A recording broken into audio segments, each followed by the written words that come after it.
certains points qui ont été donnés, notamment le premier point, donc Laurent Gbagbo qui dit « je me battrai pour mon honneur, je ne suis pas sur la liste électorale, je ne suis pas un voleur ». Parlant de la caste de la BECEAO, j'aimerais que ça fasse partie de vos éléments de réponse. Je vais répondre à votre question, mais avant ça, je voudrais, puisque M. Fabrice Lago a essayé de questionner ma crédibilité, mais en termes de crédibilité, cher ami, tu ne peux pas me donner des leçons.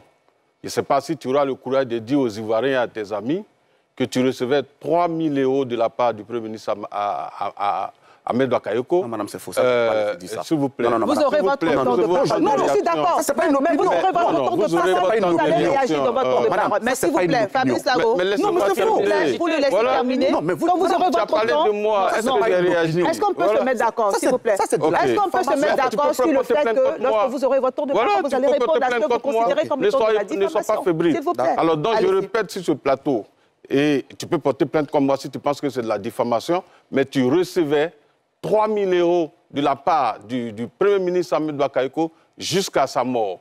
Et c'est vrai qu'il est décédé, mais les personnes qui t'apportaient cet argent, nous avons les preuves. Et d'ailleurs, je te rappelle une chose, tu étais bloqué sur Western et tu avais demandé que désormais, ce fonds te soit transmis via RIA et MoneyGram. Mais vous allez réagir. On est sur le plateau. Nous sommes encore là, vous allez réagir. Je parle devant les Ivoiriens, je prends mes responsabilités, j'assume. Et si on pouvait me donner mon téléphone, j'allais te montrer toutes les traces des transactions. Mais ça, tu ne l'as jamais dit. Tu n'as jamais dit à tes partisans. Donc, en termes de crédibilité, tu n'as aucune leçon à me donner. En termes de crédibilité, toi qui étais le bon petit de Stéphane Kipré, il a travaillé où pour être milliardaire, multimilliardaire? Il n'a jamais travaillé dans son pays. Donc, en termes de crédibilité, si tu vas sur ce terrain, je pense que tu vas je vais dire, enfoncer. Parce que tu n'es pas un exemple ni un modèle. D'accord. Est-ce qu'on peut continuer? Parce que Stéphane Kipré n'est pas sur ce plateau pour répondre. Non, il n'y a pas de problème. Voilà pourquoi il ne faudrait pas qu'il rentre dans des questions personnelles. Revenons au débat, s'il vous plaît. Parce que je suis plus outillé. Revenons au débat, s'il vous plaît. Donc, pour revenir sur le débat, le président Laurent Gbagbo a dit qu'il n'est pas voleur, il n'est pas... Mais lorsque une instance sous-régionale a pris la décision de te retirer tout pouvoir d'agir sur les comptes donc, de la banque et que tu prends des militaires accompagnés donc, de certains cadres pour aller retirer de l'argent, comment on appelle ça? C'est du vol, c'est du braquage. Laurent Gbagbo a braqué la BCEAO parce qu'il n'avait plus le pouvoir ni l'autorité, donc à un moment précis, de prendre des fonds à la BCEAO. Donc il a été jugé pour ça et le débat, il est clos. D'ailleurs, il a dit dans son meeting, dit que lui, il est voleur, c'est une injure. Mais c'est Laurent Gbagbo qui a traité le président Houphouët-Boigny ici dans ce pays de voleur. C'est lui qui l'a fait et a poussé les jeunes gens à les traiter de voleurs. Donc lui, à son tour, où il a été pris sur les faits donc, de braquage donc, de la BCEAO, il ne peut pas dire aux Ivoiriens qu'il n'est pas voleur. Il a braqué et c'est une décision de justice. Il ne peut pas s'opposer à cette décision de justice. Et d'ailleurs, voilà ce qui donc, a suscité sa radiation de la liste électorale. Et il doit l'accepter. Alors, quand on entend nos amis, c'est une masterclass que le président Laurent Gbagbo a fait. Moi, je veux vraiment inviter nos amis à donner des conseils aux vieux. Parce que son discours, il est totalement, je veux dire, pas responsable. Un ancien président de la République qui parle, oui, celui qui veut m'attaquer, il faut qu'il y ait son slip. Mais quand même, c'est dégradant. C'est pas responsable.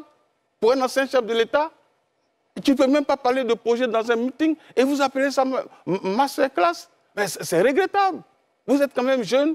Dites aux vieux que le monde a évolué et que le discours, donc à la limite, amusant, donc il tient dans les meetings, ce n'est pas responsable. Et la Côte d'Ivoire aujourd'hui n'a pas besoin d'un tel discours. Donc ce n'est pas un masterclass. Peut-être que c'est un masterclass pour vous, mais pour les Ivoiriens, pour la jeunesse qui attend donc un avenir radieux, n'a pas besoin de ce type de discours. D'ailleurs, voilà pourquoi vos meetings ne mobilisent pas entre 2 000 et 3 000 personnes. Ça démontre que le président Laurent Gbagbo n'est plus attractif parce qu'il n'a pas un discours donc, attrayant.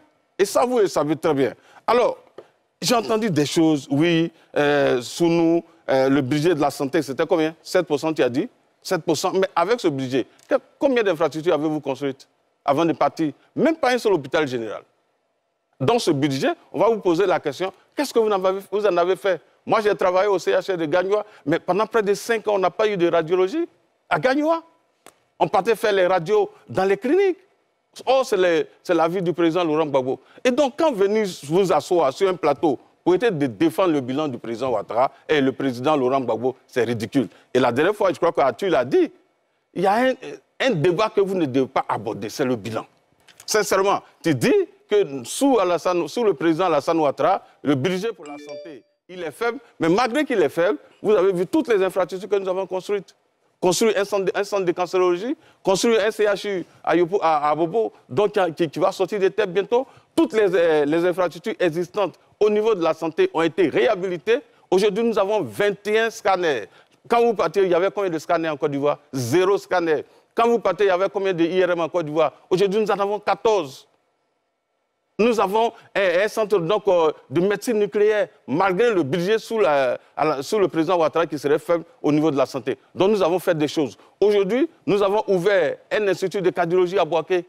Dites-nous les infrastructures que vous avez construites avant de partir. Aucun équipement dans nos centres de santé. Vous avez fait quoi avec ce budget? Donc vraiment, il y a des débats sur lesquels vous êtes très mal placés donc d'initier, parce que le président Laurent Gbagbo, en termes de santé, en termes d'infrastructures scolaires, vous n'avez rien fait. Même pas 5 lycées et collèges construits chaque année.